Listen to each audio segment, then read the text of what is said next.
now. Hey, everybody. This is the Pardon My Jerk podcast. I'm joining with Dunk and Roby. We got a fun one this week. So this week, we're going to talk about whether or not CrossFit should be a high school varsity sport for teenagers. And we're going to sort of unpack that. We're going to dive pretty deep into that, where we feel on that, where we think the line is, what the benefits are, what the costs might be. And we're going to have hopefully a lively debate regarding the topic. What's up, guys? What's going on? So first things first, let's build a little bit on what we talked about last week. We're seeing some listeners come in from all over planet Earth. And first and foremost, we can't tell you how freaking cool that is for us.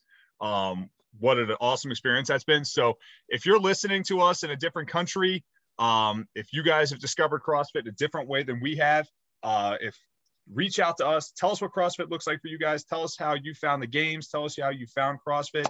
Tell us what you think about the podcast. So you guys can find us on Instagram. You can find us on Facebook. You can find us on YouTube. Reach out. We'd love to hear from you guys. So on to this week's Amuse Bouche. Okay. Let's get things very started. cultural. Very cultural. Well, it's the international flavor of the podcast. Yeah, now that we're an international sensation. Yeah. Well, I'm starting to measure my weights in kilograms. I'm drinking in liters now. Having pints with the boys, you know. So I've talked enough. Why don't you guys get us started? Somebody start talking a little bit about this topic. How we landed on it. Yeah. Go ahead, Rose. You guys, I think it was, I don't think I was on this pod, but you guys, this kind of came up in a different podcast. You guys were like, wait, maybe we should pump the brakes and make this a whole podcast, kind of get the squad together and us talk about it. Right. Also, ironically enough, our high school that we graduated from together had a CrossFit club with it. I don't think it was a competitive club. No, they never did any like actual meets. It was just more or less like a PE class. Yeah. Right. So, which was like, that wasn't there when we were in high school there. No. So shout out Kennerdale for being progressive and getting functional fitness in there, in their curriculum.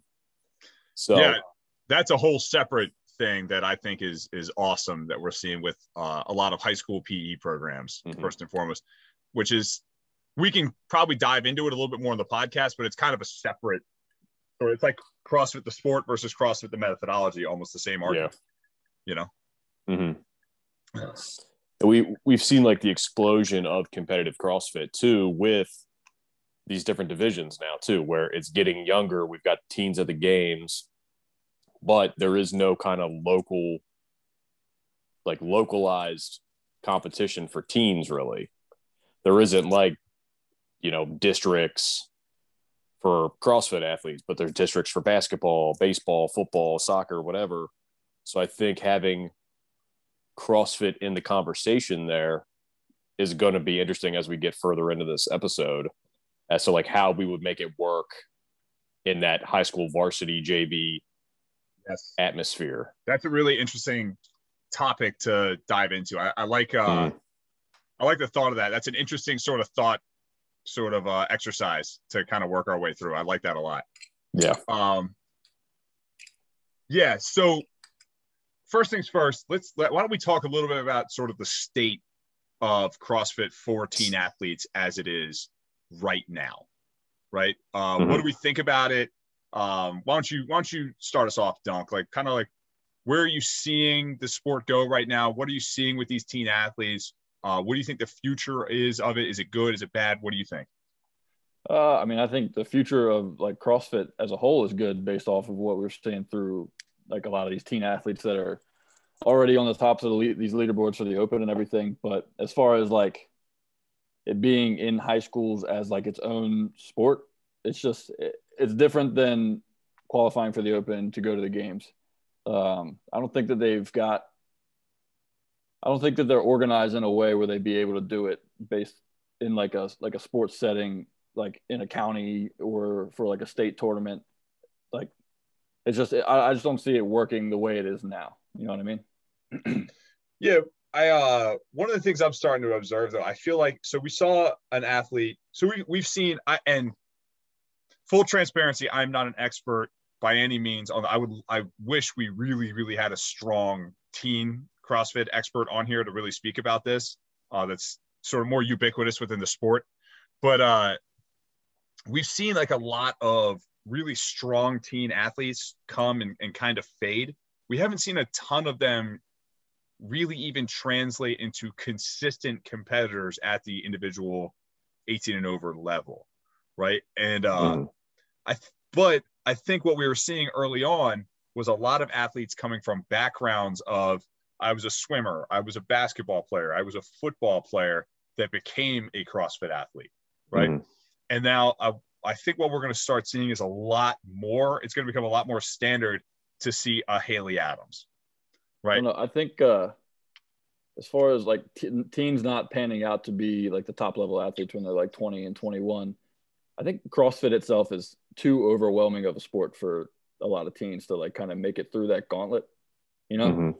Like it's a huge commitment. So much you have to be good at in order to be at the top level of these things. And it's so much work. It's so much work and so much training and so much commitment to diet and rest, not going out and getting wasted with your friends, right? Like, and like not smoking weed on the weekends, like, you know, and I think it's probably a little bit more of a commitment than most teens are prepared to commit at this point. Well, to that point though, it's like they still have to go to school, they still have all their schoolwork, and they got to train for these games. That like you can do that for a year or 2 years, and then you just get burnt out. You know? But as that net keeps getting cast wider and wider and wider, right? Now we have parents now that have been doing CrossFit for 10 and 15 years that now have teenagers that they're going to introduce to it. So I think that's part of it too, is like there might not be a lot of teens that are like that, but as we cast a wider net, we're just going to find more Lauren Fishers. Well, yeah, I mean, you see like with Savan is very active on social media, putting his kids in all sorts of different stuff. Like he hasn't pushed his kid. Like he just puts his kids in different sports and is like, whatever they like is what they're going to like. I just want my kids to be active. But CrossFit is one of those sports. I wonder if we're going to see, sorry, Roby, I didn't mean to cut you off. No, you're fine. No, you're fine. I wonder if we're going to see any of those, those the parents that, oh man, I could have took state if I didn't hurt my arm. You know what I mean? And they have like those vicarious lives like through their kids. Only my shoulder mobility was better. Now that we're like year 14, whatever of the CrossFit games, and someone was like, oh man, could have made the games, weren't for this trick knee of mine. I'm like, are we gonna now start seeing like parents like at the track, like, you know, like timing their 400-meter splits and having them do like butterfly pull-ups with like their 11-year-old? There's probably already parents that are doing that. It's a real thing. Like those parents exist, and now we have enough parents that like CrossFit is their thing. Like, are they going to be like these like crazy helicopter CrossFit parents? Dude, the worst sport for that is gymnastics, so it has to exist in CrossFit. Yeah, that's and we don't even need to go down the gymnastics rabbit hole. Yeah, with the parents and all the issues with that. But well, Frazier talked about it on his pod where he was like, "Oh yeah, I was at the track one day, just doing a track workout, and some dad was like giving his 9-year-old son the business over his 400 times." He's like, bro, he's like a kid. Yeah. He's just like, relax. You're gonna turn him against the sport. Yeah, well, because he's gonna hate it. That's why I almost think like wrestlers and gymnasts, honestly, like they translate so well into the sport of CrossFit. Because they're used to a different kind of training method. You know, when I played basketball in high school, it was just kind of show up, lace up your sneakers, shoot around a little bit, and all right, let's go. All right, we're gonna just play some ball. Yeah, whereas run your sprint, shoot your free throws, and just do your thing. Right. There's no like even for like football, it's like you just practice. You lift in the off season, you go to practice. Whereas like others, and I think the sports in general at the youth level are changing nowadays at the level of training that they're exposed to. But I think those sports translate really well as far as the similar preparation to what the sport of CrossFit would demand. Yeah. Well, they're just so physically demanding. Yeah. You just got to grind, man. It's a different type of grind in those sports. And also the expansion of combat sports probably as a whole. I think from when we were in high school, there's probably a lot more kids doing jujitsu right now. Yeah. I know growing up, I'd never even heard of jujitsu. Right. Yeah, it was not you had like one or two kids that did karate, and otherwise that was known as it. Dance class for boys. Yeah, like it was, and it was like that was the kid that you're like, oh, okay, cool. Yeah, but anyway, so we'll keep unpacking some points as we move along here. But first things first, where do you guys fall on? It's just a simple question, right? Should CrossFit be a varsity sport? I am a hard no. Yeah, I'm also with Duncan. I'm a no. Yeah, like I said, 2 against 1. I like those odds. So I'm gonna fall on the side of yes, hard yes. Let's make this a varsity sport. So I'm against it being a varsity sport, but I'm fully in favor of it being like a high school PE class. You know, there's no competition, no nothing like to work towards, just something to be in every day, be healthy, and just be there. You know, I think it goes without saying that's an awesome thing. I think that needs to be introduced into more high schools. Problem is, it's probably cost prohibitive, but it's also probably a lot of liability too. Like, I mean, no more. I mean, kids get in fights all the time and get hurt all the time in gym class. I wouldn't be worried too much about that. I mean, you can't be any more liable for it if you're doing CrossFit or you're teaching them how to do a deadlift. I guess right. That's a normal True. PE thing. And they lift in PE now. Yeah. I mean, the kid I train, I mean, he takes weightlifting in school or normal PE class. I think Kennerdale offers like powerlifting as a course now too. Well, they have a powerlifting team. A very good powerlifting team. Yeah, they're like state champs. Yeah. Shout out to them. But so all right, so let's start back with you again then, Don. Why? I fall more on like the team sport thing. I think kids should play team sports and kind of get acclimated with being like social with everybody, like make friends, do all this, and focus less on the individual aspect of it. So yeah, I'm just not an individual sport person, and I think team sports should be the way to go. And so you're telling me kids shouldn't do swim team, dive team? It's a bad sport for kids. It's a bad sport. It's like getting homeschooled. Oh Jesus! Jeez, man. Okay, so like track, not on the table. Shouldn't do that. I don't know. Cross country. There's like 30 kids on a track team. You know, I don't know. It's just CrossFit feels like, all right, you can get your hour in the evening with the school, but you're going to need to spend 2 to 3 more hours on your own doing everything else. You know. Yeah, but the good athletes, like we just said, CrossFit is an like you have to be good at so many things. You're not going to get good at it in the hour and a half, 2 hours of practice that you're going to be able to get with your high school coach. Okay, but I played basketball. There's only 14 other guys on that team max, and I spent way more time practicing basketball on my own than I ever spent in practice and in games. Okay.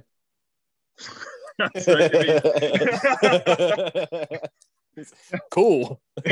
So as I'm saying, like every sport requires an accountability of practicing away from practice and away from organized team activities. Yeah. I mean, most sports, if you show up you're just showing up to practice, you're not going to be that great. I mean, yeah, I get it. But I don't know. I just, like I said, CrossFit, being good at CrossFit is overwhelming for a teen athlete. And I don't think that belongs at the high school level. Mm-hmm. Not with all the other responsibilities that they've got. Well, what about just doing team? What about making it a team sport? I don't think that CrossFit's at the point now where it is capable of doing, like, running a functional team organized like competition. Like a good one. I don't know how you would do it. I don't know how they would do it. Like, I don't know how you would do it in like each county, each state. Like, I don't know how they could do it and like track who wins each event, you know? So I'm sitting here saying, why couldn't we just run it? Why couldn't we just run it like a normal state sponsored? Let's see if high schools and specifics out of this, but like a normal like high school state sanctioned sport, like that's part of the Interscholastic Athletic Association, right? Mm-hmm. So every local high school has to my knowledge, every high school has a weight room, right? Pretty much 90%. Well, if you don't, you can't have a CrossFit team. Sorry. Yeah, I haven't visited. Those schools don't have a CrossFit team. Yeah, I haven't visited every high school in Pennsylvania, so I'm not sure yet. But what I'm saying though is every high school has a weight room. Weight room has to have, we need to see specific requirements, just like a high school football field or a high school basketball court needs to have specific requirements. And then you host competitions the same way a track meet would operate. We're going to bring in 10 local high schools. Each high school is going to send as many teams as they want to send. It's the same way sort of track and swimming operate. Pretty much everybody gets a go. You just have an A team, a B team, a C team. And then we operate on and run a team competition. How long is that? That competition feels like it'll last 10 hours. You've been to a track meet, bro?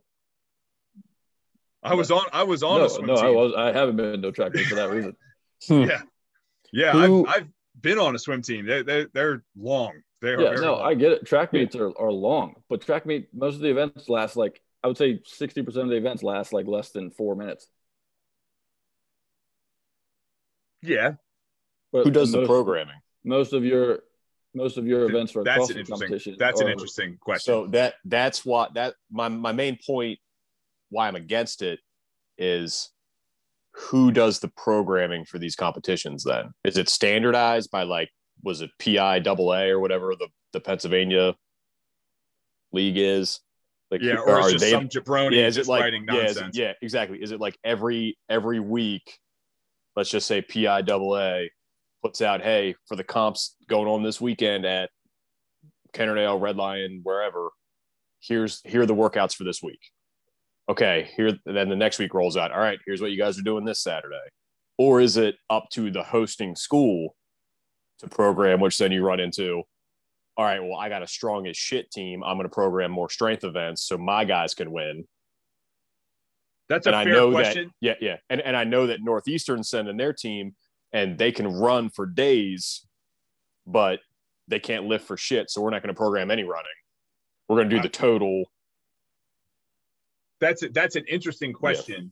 Just off the cuff, I would say the way to do that would be you have a general ruling body, right? Like in Pennsylvania, we have the PIAA. There's an individual who's at the top of that, like the president of Pennsylvania CrossFit, high school CrossFit or whatever.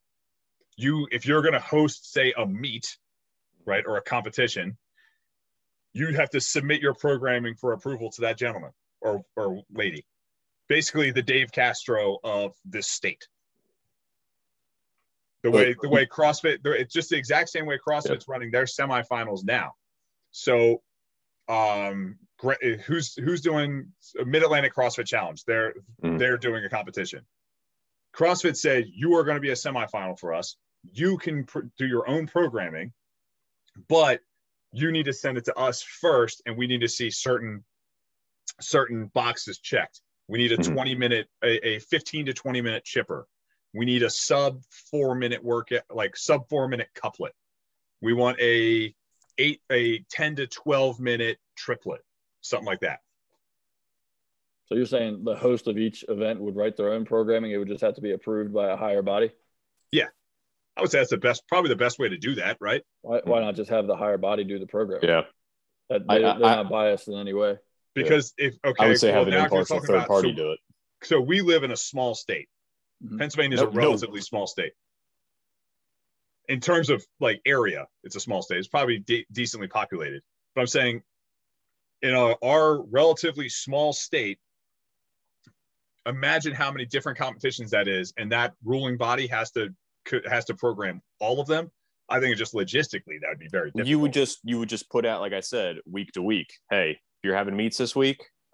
Here are the workouts. Yeah, you'd almost have to have the same workouts each weekend for it to be like a legitimate test, a fair test for each school, each event. You could do it. I mean, I guess you could do it that way then too. I mean, because then you could have a very apples to apples sort of comparison on everybody. But Yeah, I think it would just be like, I don't know how placing works for in similar sports that would run similar, like track or swimming or maybe even wrestling probably would run, but like maybe just some sort of point system to, if you finish in first place in a sanctioned meet, you get 10 points. If you finish in second, you get 8. Third place, you get 6. And then the top 10 point getting teams qualify for districts. And then top 3 point getting teams in districts qualify for states. And then you have a state tournament, something like that. How many weeks do you think you would have though? You wouldn't go for like 10 weeks. Like probably not. I don't many. know if you could. Like you do 10 weeks and then it's like, oh man, this is the fittest team over these 10 weeks. Now let's do 2 more weeks to find the same fittest team, Yeah. I guess, but as I'm saying this, I'm getting hype about this. I think this is a cool idea. Yeah, I would just worry about the wear and tear on the athletes. Like if you're doing a comp every weekend for 10, 12 weeks, and then you still got districts, state tournaments after that. Yeah, when do these kids get a break? No, well, first of all, here's your first mistake. Adults don't give a shit about kids getting breaks anymore. That's how youth sports are. Like, I'm not saying you're right. I'm just saying that's just how youth sports operates now. But you can have a 10-week season. That doesn't mean you have 10 meets, right? Track is like that. You'd have to have like a 16-week season and have like 4 meets. Yeah, like I said, like a lot of track meets are like that. And you're also talking about a sport, right? The thing about I shouldn't even call it CrossFit. I should say functional fitness or competitive fitness is the training for the sport is the sport. So you can train pretty much year round. Like I can be a lacrosse player and I can practice CrossFit during lacrosse season, right? So your season can be this big window. And if you get 5 meets in there, that's probably a legitimate test. Right. And that's how a lot of sports work. It's called periodization. You peak for certain times of the season. That's how track's been doing it for like 300 years. Yeah. I got Dunk. Go. I got to think about something. Come on, Dunk. Yeah. I'm psyched about this idea. I might make a few calls. I don't see what the difference between your first week of what your first event's going to be and what your last event going to be. Like at least with like the games now, it's like the open is like more of a basic test. It weeds out the lesser athletes. The qualifiers, it starts to get more skilled, more advanced as you go up. But like what's like for high school, like what are you going to change from the first week to the last week? You're not going to go to the Giant Center and do this huge thing. You can't say that about it. So are you telling me that if your basketball team starts off 0-4, just nix the season, just you're done? Basketball and CrossFit are two. Well, what I'm saying is you're saying because if you suck, you shouldn't be allowed to compete anymore. I'm just saying, what's the difference between the first and the last week? So like I said, like accrue like a point system, right? And you're just trying to get it, if it is what it is. Dude, I got news for you.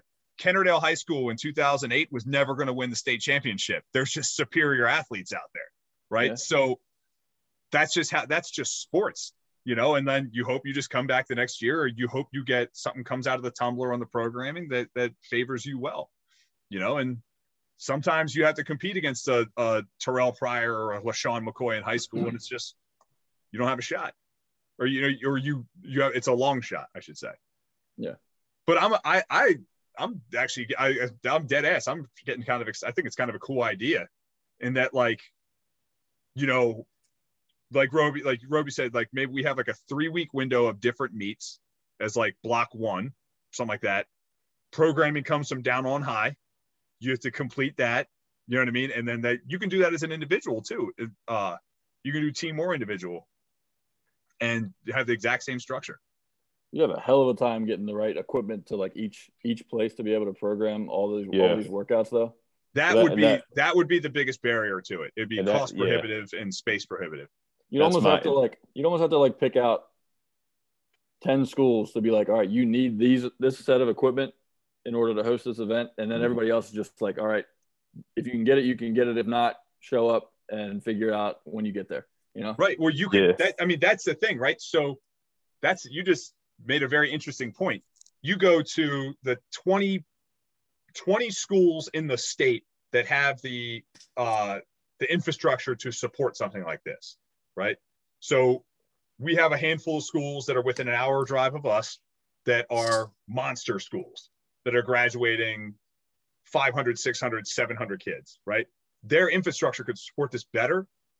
They have the money to put it, they could have the money to sink in, to buy a big rogue rig, to buy, 40 medicine balls, to buy multiples of dumbbells from, 20 to 100 or whatever it would require for you to have a good competition. We're going to need 20 sleds, whatever, right? They put the money up front. And then in the same way a lot of schools operate, if your high school wants to compete in this meet, you got to pay to play, and the schools get their money back. So schools are paying them to participate in those events. Basketball does the same thing. Yeah, but if that's the case, if you're only doing it at like 10 to 20 schools, whatever, a certain amount of schools per state, those events, man, those competitions are going to go so long. Yeah, it'd have to be multi-day events. I mean, that'd be cool. I mean, that's not outside the realm of possibility. That's what AAU is. That's even more money though, because you have to pay AAU's all these judges and all these things to do all this. But AAU is voluntary. Like you don't. The AAU is not a school sport. Like that's a voluntary league that you have to pay in to get into. Yeah, that's not like a public sport. Yeah, like we're talking about disenfranchised schools who can barely afford to pay teachers. Now we're going to ask them to pay to come compete at CrossFit events. That whole narrative is highly constructed by a lot of schools too. There's plenty of schools out there that underpay their teachers and have massive booster clubs. I'm not going to name schools, but there's plenty of schools out there. Let's not get into naming anything, but there's schools that have booster clubs with money to spend. For sure. That's what booster clubs are for, to support the athletic program. Yes. But do you think athletic programs are going to go for that, though? You think athletic programs are going to go for a functional fitness team? And I hate to say, but like CrossFit doesn't have the best public image with sport for a lot of people. This could probably help its public image. It could. Right. It for sure could. But I'm talking about you have to go to the booster program with a budget proposal and say, hey, we need to buy this, and that for this sport. And you got to convince all these old people who know nothing about it to pay up now. Yes, I think you could do it, but we're diving far enough into the sort of structure of this and how it's going to work without actually diving into the merits of it. So that's probably the more important conversation, right? Like, is this a good idea? And my stance on it is yes, for a few reasons. But what we should spend more time on here is discussing the merits of it and less of the nuts and bolts of it. So Dunk got into it a little bit. So Roby, why do you think it is a bad idea? Why do you think people shouldn't have CrossFit as a high school sport? It's kind of like what we've just been talking about for the last 20 minutes or most of my points. Like I worry about the structure of it. Like with the programming was my big thing, is like, who's going to be in charge of programming? Is it up to the individual schools hosting meets? I also worry about the money aspect too. There's a reason why a lot of high schools don't have lacrosse teams, because they're expensive as shit. There's a reason why they don't have hockey teams. They're expensive as shit sports to have. But I also worry about too, like Dunk, I'm a big team sport guy. So I just worry about like developing young athletes into good team athletes, which translates into character building going forward too, just being able to work together with people. So I hope that all kind of made sense. I know I kind of went 500 different routes, but we just had this big, long 20-minute conversation about all the reasons. My whole thing on that is like, there's a lot of, like, I'm super into team sports too. I played almost exclusively team sports my entire life, super into it. But first of all, I think it can be a team sport. You could have 4-person teams, 4-person male teams. You could have 4-person female teams. You could have 3 and 3, 3 male, 3 female on a team of 6. Like, and multiple teams working within each other, right? Like, I think the closest analog would be a sport like wrestling, where like wrestling it's a very individualized sport that is highly supported by your fellow guys that are going through it with you, right? And like a lot, like it's a bunch of guys training together, and females now, actually, which is really cool. You have a lot of males and females. They're training together. They're pushing each other. They want to see everyone on the team be successful, even though it is a very individually driven sport.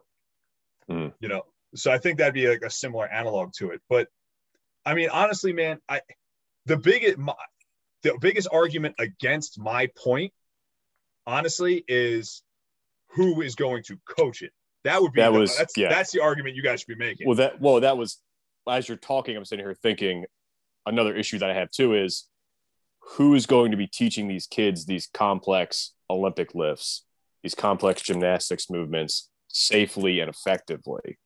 Like we need to make sure that we're getting the right people in there, because you got to have multiple coaches for this. You can't just have one guy that has his L1 who works part-time at the box down the road. Like, you got to have guys like you, Kyle, that have Olympic weightlifting certifications, have experience teaching people how to do that stuff safely, rather than just a volunteer who does CrossFit in their gym.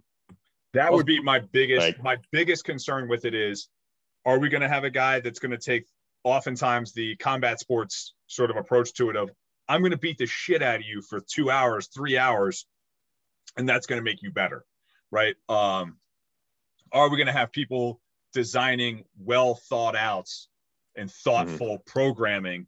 And we're going to have guys that have are we going to have coaches, they're going to have an understanding of periodization and peaking and recovery and how those types of things are going to operate, right?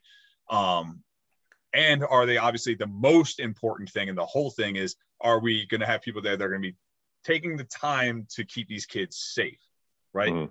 So I came from a background of, I'm going to err on the side of optimism for that, because Dunk, your dad was a football coach, right? Your dad was a dad that signed up to be a football coach, but I know your dad also prioritized his own personal education to become a better coach along the way, correct? Right. Yeah. Right. So I would assume somebody interested in a sport that is also, like football, has a large priority on safety, hopefully would be interested in that same thing. Or the school could put the requirement in here, like, you need CEUs. If you want to continue to coach here, you need to be constantly getting better. Yeah.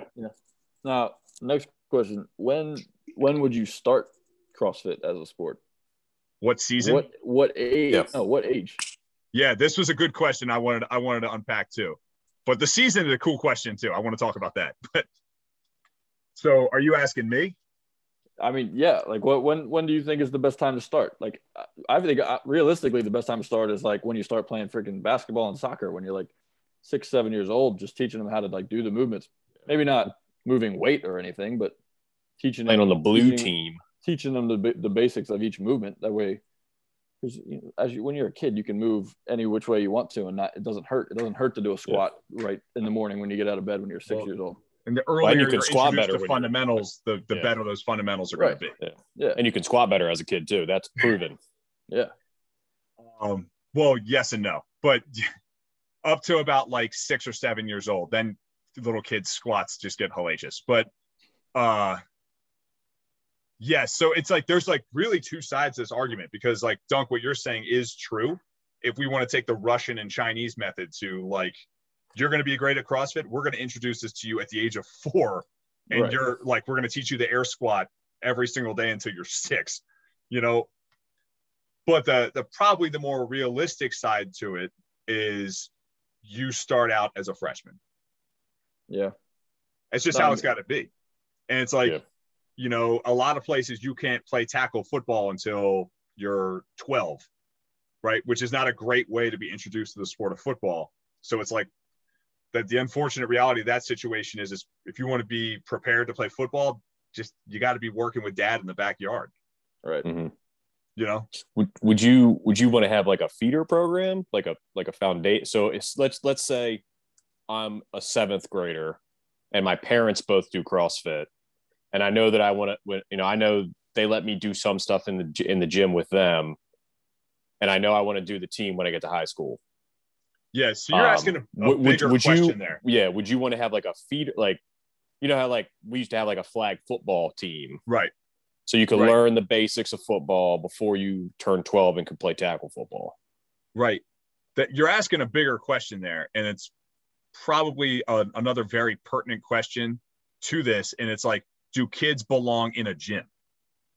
Right. The feeder program, in my opinion, I don't think you should have one. The feeder program would be CrossFit Kids, would be, CrossFit teens that a lot of boxes will have, right? Like going to the gym with mom and dad, working out in the basement. Like, again, that's, you guys are bringing up a good point against my argument, which is good.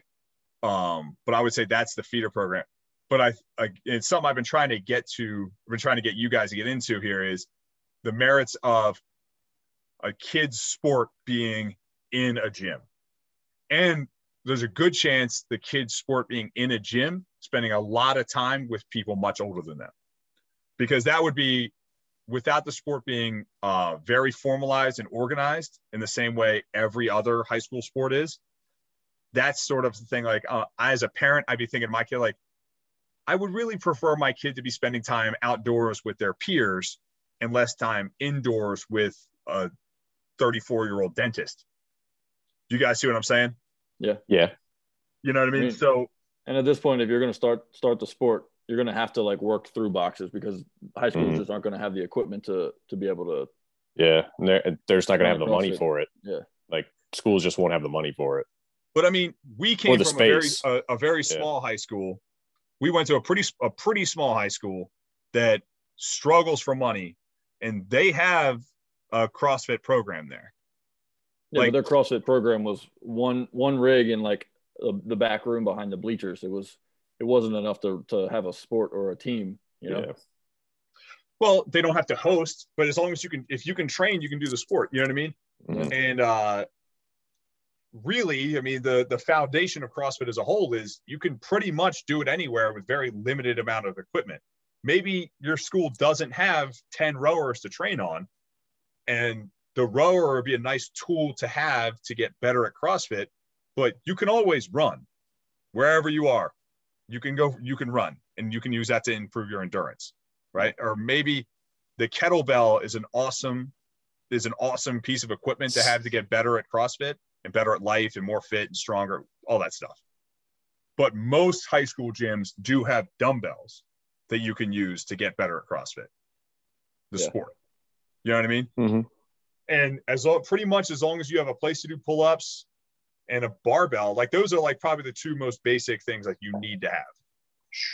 You know, someplace to bars to hang on, and then bars to work on your Olympic lifts. And pretty much from there, everything else is just added tools in the toolbox to improve it.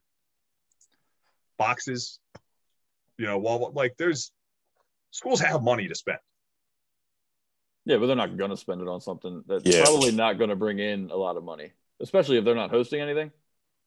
No sport brings in money. The only sports that bring in money is kind of football, but football is also it's probably the most expensive sport to run. And pretty much boys basketball, some schools, girls basketball. Every other sport hemorrhages money. And we are talking about a sport too, where the equipment, you could, like, our football practice jerseys were done by the end of the year. Yeah. You had to buy them all over again. Mm-hmm. You're talking about a sport. If I buy 10 barbells, 10 years from now, those barbells are still going to be there. Yeah, so it's basically just an upfront cost to get. Yeah, it'd be a decent upfront cost. But like I said, the way we started this entire discussion was pretty much every high school has a weight room. And those weight rooms have barbells. A lot of high schools have bumper plates. They all have dumbbells. A lot of high schools now are adding in kettlebells, and most high schools have some kind of med balls. I don't know if they have 20 pounders or 14s or whatever, but it'd be like, supplement those items, maybe buy some machines and like some gymnastics rings. Yeah.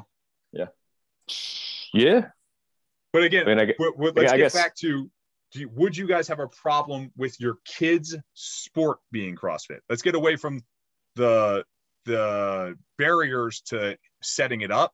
I'm talking about whether or not you would want your kid to do CrossFit as their sport. And it doesn't have to be their only sport. Your kid can still, let's just call it a winter sport right now. Your kid can still play soccer in the fall and do track in the spring. And let's just say in the winter they do CrossFit. Would you have a problem with that? I mean, if they wanted to, I wouldn't have a problem with it. But that being said, starting out as a 14-year-old, knowing what I know about CrossFit, I just feel like that is a lot to put on a 14-year-old as a sport, as something they're going to do for fun after school. Mm-hmm. And then if you're only doing CrossFit for a one-season sport, and that's just kind of how you go about it, you're never going to get good at it. Like, you're not going to be an elite athlete at CrossFit, which is fine. But you're not going to be elite unless that is your full-time sport. And that's most sports now, kind of. Mm-hmm. Right.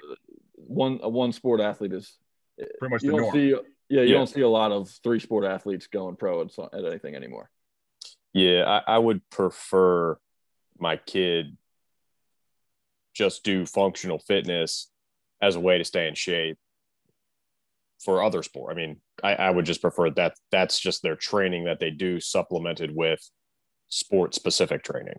Then if they're playing baseball, soccer, football, whatever. Yeah, so go ahead. Sorry, I thought you were done. Go ahead. I was just going to say that would be how I would want them to be doing CrossFit, functional fitness, whatever. Yeah, I wouldn't have an issue. Like, I wouldn't like my kid to just do CrossFit, but I also wouldn't want my kid to just do baseball. Like, I vehemently disagree with the thought of specialized sports for youths, period, especially at the young level.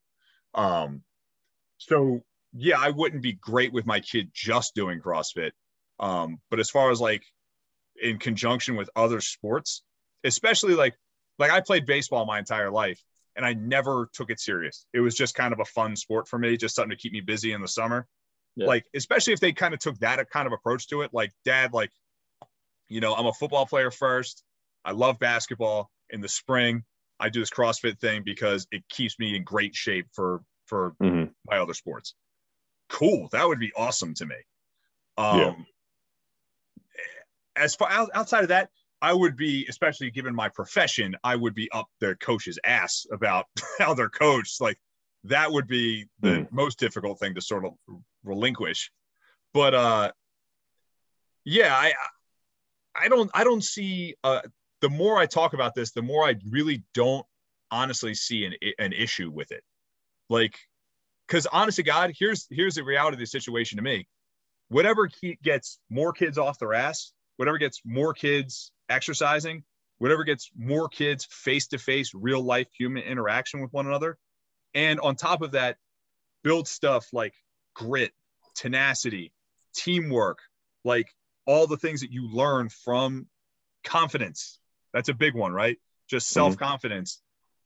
Anything that can do that for them, I think, is doing them a service, right? If we contrive CrossFit as a sport in a high school, and now we just took 10 kids that would otherwise not be playing a sport and got them involved in doing a sport, I think we did a good thing there. Yeah, for sure. But that would be why I would say just keep it as a club or keep it as a PE elective or whatever you want to call it. That way those kids are still being able to exercise, still being able to do what they want to do. And then if you have a couple of those kids who are more inclined to compete, have that coach then direct those kids like to the competitive edge and be like, hey, here's a local comp. We can put you guys on the team together. Cause I like we've just been talking about, I just don't know logistically how it's all going to work. So two things you mentioned there that I want to say something about. One, Dunk mentioned several times, like, basically for kids to be competitive in CrossFit, they won't be able to put in enough volume. Is that what you said? Or it'd be unhealthy, or not unhealthy, but like there's just too much going on in there. too much going on in their life to be able to put in enough volume to be good, to be elite. So if CrossFit is presented as like a PE type of thing in school, well, there's your additional volume that a kid could put in if they need it for the sport. Two, PE is like a 45-minute class. Like, what do you do? Tell me, 45 minutes. That's 15 minutes of warm up, 10 minutes of changing, 15 minutes to warm up, and then you've got 20 minutes. Depends on the school, but yes, you go in there, warm up, get a good Metcon in, get a good lift in, something like that. You don't want to douse them in volume, like you don't want to bury them, just little bit of things to help out, you know. Two, and I want to make it very clear, I'm completely in favor. I love the introduction of CrossFit as a methodology to teenagers. I think it's a great thing. But my issue with stopping it there, right, where it just stops as like as just only a PE class that's introduced to kids, is we went to high school, and when I was in high school, I took athletic training, I took weightlifting, and I took another weird PE class. Guess what all those classes were? Guess why I took those classes? Because they were a fucking joke. Okay. Like, so when we have if we have a kid that's like, I found this thing I love in CrossFit and I want to compete in it, right? And we're just stopping it as just an in-school PE class. Well, now I got to deal with like the stoner in the corner that's in here for an easy A, and the kid that won't stop complaining, and the two kids like making out in the locker room. And so like if we found this thing and this is like a spark plug for them and gets them fired up, well, let's pursue that. Let's allow them to validate that and push that, you know? But that's what I said though. Like, if you do have a kid that is more athletically inclined, or is like, hey, this is my thing, I want to do, like, you can have that coach, that teacher, whoever it is, put that, help that kid find that route. Well, that's my argument, is I'm saying let's formalize that. Let's get that. Let's not make that like a loosey sort of nebulous thing. Like, let's get that organized, dialed in, and let's do it right, rather than like, hey, you're good at CrossFit, let me take you to this competition on the weekend type of thing. Not that it has to be like that. I'm not implying you're saying that, but I'm just saying, you know what I mean? Let's make it organized and formal. Is that elite athlete that is very good at CrossFit in high school, is he going to stick with the high school CrossFit, or is he going to go find himself a good coach at a good CrossFit box and that's what they do for a living, and then kind of take that avenue through local competitions and qualifiers and whatnot? Especially since that's what they want to do. Especially since that's a really good point. Now, like they've got the teens division, so it's like, if they were to leave the high school scene, they're not missing out on anything. There's still competitions for them to go to. They're probably competing against better athletes than they would be at the high school level. Now you're into the conversation of like public school sports against like AAU sports. It's like the better players are going to go to the AAU side because that's where the better athletes are. I think it's more like it's almost the way like weightlifting functions, or like a lot of Olympic sports would function, right? Like I'm going to butcher this. So if anybody listening, if I screw this up, like, please message me and correct me on this. But like, if I'm not mistaken, like, you have multiple competitions in like a lot of the more Olympic style sports, right, that matter a lot. So you have essentially like, oh God, you have like, okay, so you have like nationals, and then you have worlds, basically, right? You see in weightlifting, there's a competition in the United States of everybody in the United States against one another in weightlifting, and they do it for teens too. And they do it at the teen level. And then outside of that is a separate competition. You also have nationals you're trying to qualify for to compete on the international scene. Yeah. So the analog there would be, we have at the high school level, we have regular season districts, states, state champions, whatever. That's its own thing. And then in the spring, we have the open, the online qualifier, and maybe the games. That's almost too many things to ramp up for. You could periodize that, but I would say the actual CrossFit, like the open quarterfinal games season, would almost be like AAU, because it's a different ruling body that's putting it together. And it's like you're doing it as a totally separate linear season. So I'd say since the Open is in March right now, it would probably make sense that you would do this as like a fall sport. So then the athletes can train all summer and then ramp up into a fall season. And then if you go postseason, all that, like that takes in the winter or whatever. Yeah. No, I mean, I just don't, because so these top level athletes, they're going to want to do the Open and all the postseason stuff that you're kind of just being like, yeah, that's off season stuff. So like, why wouldn't we do it as like a winter sport and have like the end of the season be like the Open or like one of these qualifiers? That way it's like, all right, we're training to work to this point, you know? 2 reasons. Okay. One, because of the volume thing you were talking about. So I can ramp you up for the fall. And then if they want to do now we can rebuild during the winter to ramp up for the spring. So is it just an all year round sport? Because that's kind of it doesn't have to be, but it can be. Yeah. It doesn't have to be. And then 2, now I just lost it. I had the reason why. What was your question again? Say it again. Do you remember what your question was? Why wouldn't you have it a spring sport to ramp up for the Open and the qualifiers instead of having it as a fall sport and ramping up for the districts and the state championships, and then just having the elite level CrossFit competition be like the off season? Yeah, I would say because now we can separate them, and now you're not pounding volume in for like peaking, and for peaking purposes, I think it would work better that way. So basically, the selling point, reason. And because so you can make it an outdoor sport. That was my other reason. If you do it in the winter, it's running becomes logistically difficult. Sled pushes. There's no way you could do an outside sport. You have to break down the rig every time you have a competition. And no, not totally outside. I'm just saying. So you can have them do running. You can have them do sled pushes. You can have them do what if you wanted to do it outside, you could do it out. You shouldn't, but you shouldn't do barbell stuff outside.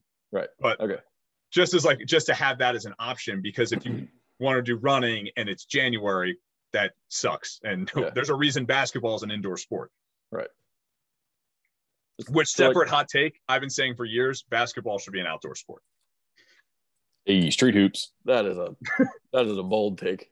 That's my take. Dude, I'm loaded with these takes. All right. Basketball should be an outdoor sport. Football should be played in the spring. Baseball and lacrosse should be played in the fall. I mean, there is fall ball for both sports. I agree with baseball being played in the fall. Yeah. Or you can have spring. I'm saying high school baseball played in March is dreadful. It's a winter sport. Yeah, it's where we live. Baseball is a winter sport, and the problem is baseball, and I'll throw lacrosse into it too. They have to do the field has to be taken care of so much. We'll just say baseball. That field has to be taken care of so much that if you see even like a chance of weather at all, they're canceling those games. Yeah. So now all these games get backloaded and guys are playing during the summer and all that. Just have them play in the fall. Like, climate has changed. Fall is essentially like it's warm into November now. Just let them play in the fall. Football, on the other hand, you can play in any weather. You can put them out there in March, and it's fine if it's like icing outside or whatever. Man, that would just throw a monkey wrench into everything. Yeah, it would never happen, but it should. You've destroyed the school. Try to think of the logistics of how that would happen. It's a mess. It would never instead, Roby, instead of having fall ball, baseball, or they're not big on fall lacrosse, but if they do it, it would just be spring ball. Like the off season stuff would be in the spring instead of the fall. Might have spring training. You already have it.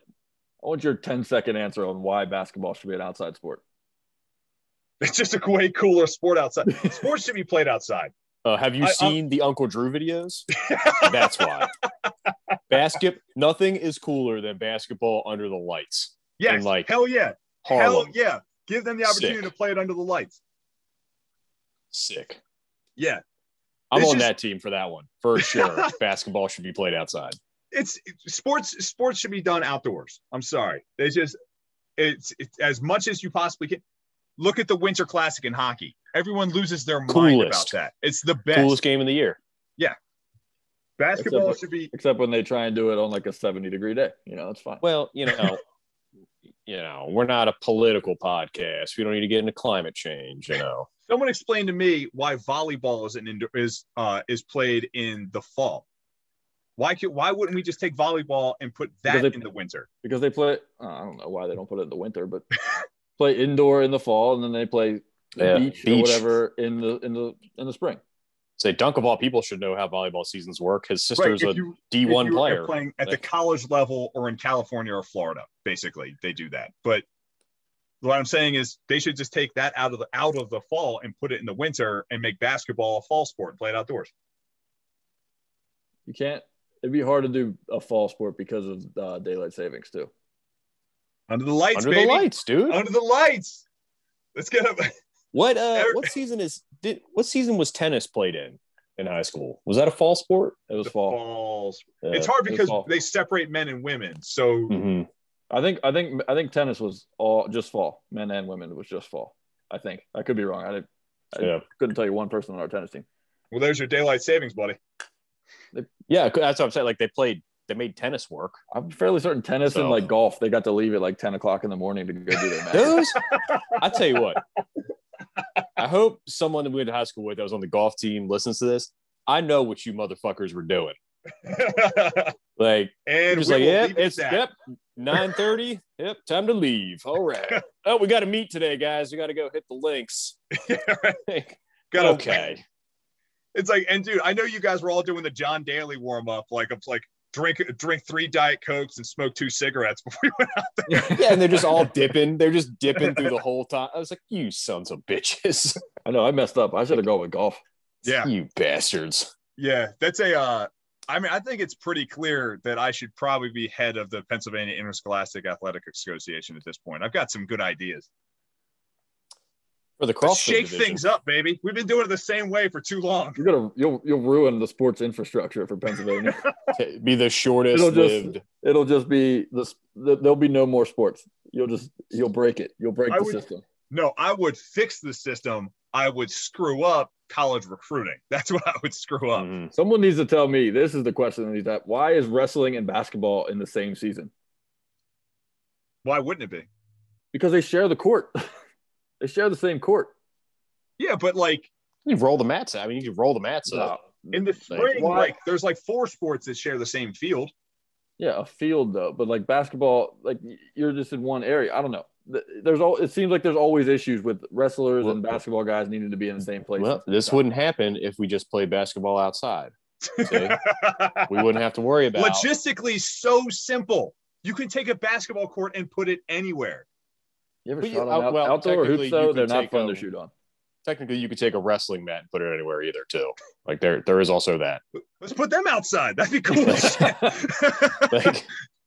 That'd be bad. Like, combat sports in the rain. That'd be sick. Kyle's idea is just to put everybody outside. It'd be like the end of The Outsiders, just everyone fighting and pouring down rain. Yes. We have to change the name of this wrestling mats every year. Yeah. We have to change the name of this episode to How We Fix High School Sports. So first of all, Dunk, outdoor hoops suck because they're double rims and they're impossible to shoot on. Yes. And if you try to dunk on them, you might lose a finger. Also true. But you know what? I said it would ruin college recruiting, but you know what? It would make lives so much easier for college coaches. They could go to more games. If college football stayed a fall sport and they played high school football in the spring, now all of a sudden those college head coaches can go to 10 different games and watch guys play. And every single freshman would have to redshirt. Otherwise, you're just going to murder their bodies. Well, no, I'm going to push back on that too, because they already do that. You don't play fall. You don't play spring football. Yeah, you do. You have your 2 weeks in your spring game. No, you play the blue and white. Yeah, you play the blue and white game. One game. It's not a full 10, 12 game season. Yeah, I guess that's true. And you're not practicing every day. Plus districts. That's 3 months of hitting every 4 days a week. That'd be cool though. I mean, yeah, it'd be cool. Play your spring season. Go up. They just send you straight up to Happy Valley for the summer. Just lift weights all summer and then just roll right into that next season. That'd be awesome. There would be the injury rate for college football would go through the roof. Redshirt them then. It's fine. That's what red shirts are for. Which just don't get players hurt. Keep them healthy. Yeah. Also, we just stop don't get players hurt. Players. Yeah, don't get hurt. Yeah, that's a good idea. Don't set them up to get hurt. Stop getting hurt, guys. Well, no, I'm saying like if you have them do that the spring season, you're setting them up to get hurt basically once they go up to the college level because they're like there's no downtime. I don't know. I don't think they need that much down. I don't think it'd make that much of a difference. The only thing I would say that you'd be right about, Dunk, is now you're taking away 6 months of training and preparation for the next level. That's what you might get them hurt. Like if you know you're going to go that, but what's the difference? Bro, you play. That's 4 months of like football every day. Dude, were you playing for like the Broncos in high school? Did you need like 3 months to recover from your senior season? No, I had some really hard practices in high school, so. Yeah, dude, what are you talking about? You played target practice with a football for an hour every day and never played defense. Get out of here with that shit.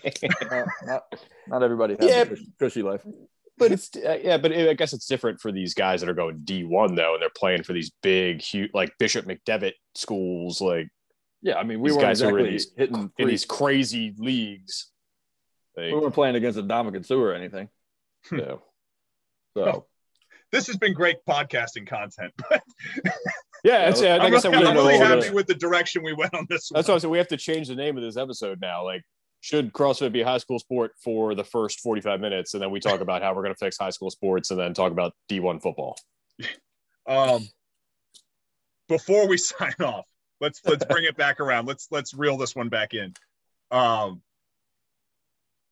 word, like.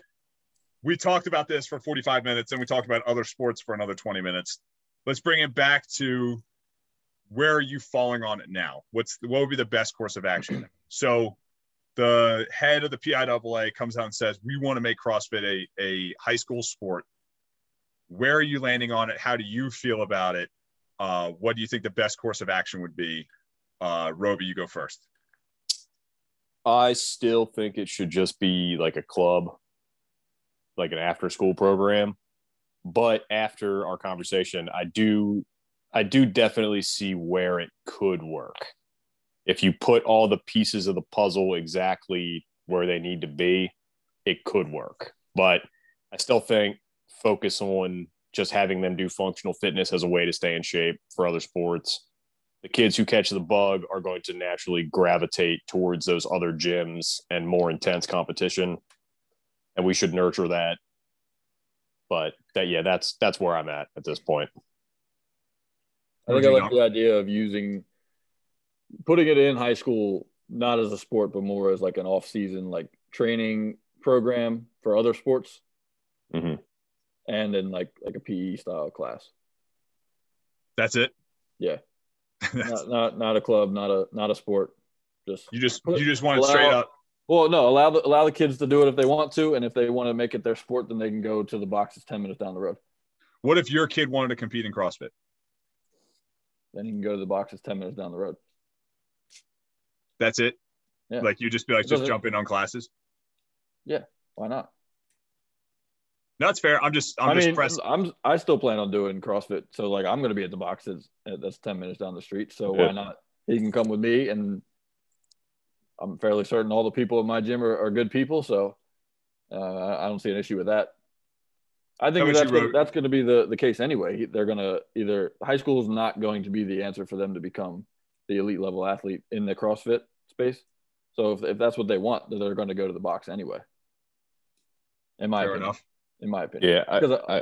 Sorry, Roby. But once again, back to the coaches thing, I don't think high school is going to put enough merit into the hiring of quality coaches to get these people to where they want to be correctly. That's the biggest thing that would worry me. Yeah. Is it just a dad? Yeah. Mm-hmm. I would direct my kid. It's the athletic director that's got a little bit of experience lifting some weights. Yeah. Or it's the Spanish teacher that does CrossFit. And now he's just like, well, I love it, so I'm just going to be the coach now. Right. Like, doesn't really know how to coach, has never done trainings and all that stuff. Here's what my approach would be on that. When I get off this call and I call the Pennsylvania Interscholastic Athletic Association to set this up, because I'm pretty hype about it, is we're going to reach out to local gyms, local CrossFit gyms, local box owners. Do you want to do it? Do you have coaches qualified to do this? Mm-hmm. And then the ruling body would then vet those coaches, and we're going to call up the guy in local town A, and we're going to say, hey, we're trying to build this. Would you be interested in coaching the CrossFit team at your local high school? Right. So we're not going to open it up to just the teachers. You know what I mean? Now, if there's a teacher that also has some level of experience, cool. But that'd be the way I would go about doing that. Would that logistically be the easiest thing in the world? Maybe not, but it's also a way to sort of get things off the ground. But there would have to be a vetting process with the coaches. Oh, and by the way, there should be that same shit for every coach. Yeah, I was just about to say that. That process should be in place already now, because I think everyone who listens to the podcast has had a coach where you're like, how the fuck did this guy get to be coach? And I'll take it one step. This just kind of occurred to me too. Once we have this pool of coaches to work with, right? And athletic associations do this as it is. Now what we do is we're going to pay Duncan Leffridge to come in, and Dunk's going to give us a seminar on Olympic weightlifting. And you're going to provide this. You're going to provide this for all the coaches to make sure they're getting better, right? There are resources to put into stuff like that, right? So now we're going to pay to put on this seminar. Coaches, you come to this because this is going to give you a competitive edge in programming or coaching to help your athletes. You know, I think that's the way you make that better. Yeah. But yeah, sort of my whole sort of perspective. Like, I wouldn't want my kid to just do CrossFit as their sport.